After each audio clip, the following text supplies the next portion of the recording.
You're listening to IsReal News, 3 daily briefings on the Middle East and on global developments. From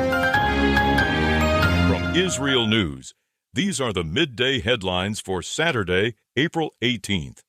A major escalation may be taking shape at sea. The Wall Street Journal reports the U.S. military is preparing to seize Iranian-linked oil tankers and commercial ships in international waters in the coming days, as part of what the Trump administration is calling a new campaign of economic pressure. According to the report, the effort would go far beyond the Strait of Hormuz and the Persian Gulf, targeting vessels around the world that are carrying Iranian oil or material support for the regime. A U.S. official says the move is also meant as a warning to China, which receives most of Iran's exported oil.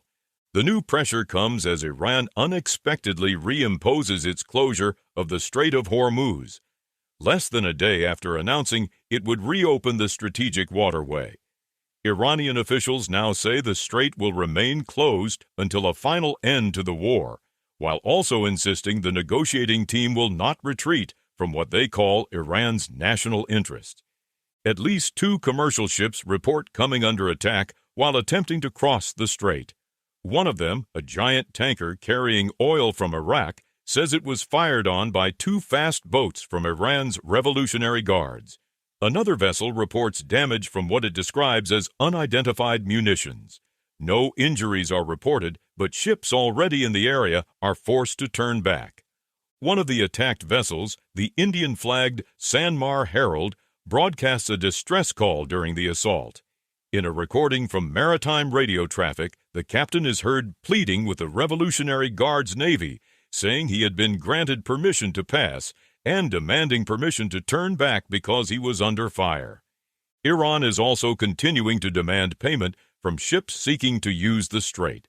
A senior Iranian official tells CNN that vessels which pay what he calls security and protection fees will get priority. Reports say those fees can reach as high as $2 million.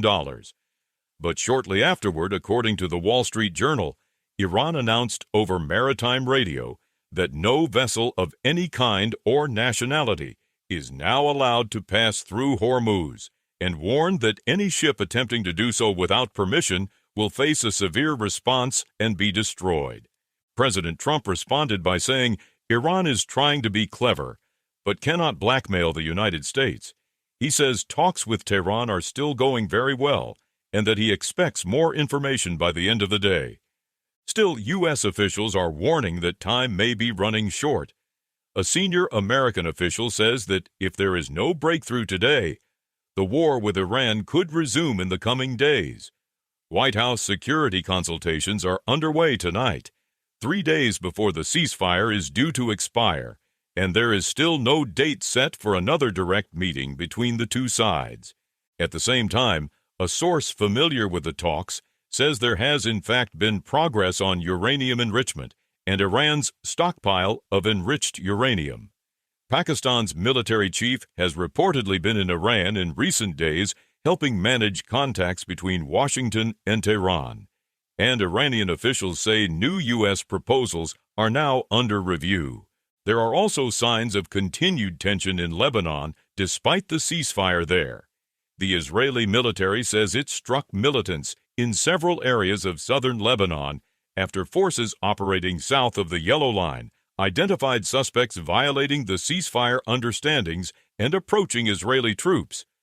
Artillery fire was also used to support ground forces, and terror infrastructure was destroyed. And French President Emmanuel Macron says a French UNIFIL soldier has been killed in southern Lebanon, apparently by Hezbollah fire. Macron says evidence points to Hezbollah responsibility and is calling on Lebanese authorities to arrest those behind the attack. Those are the latest headlines from IsReal News. Follow IsReal News for 3 daily briefings. Fast, factual, and to the point.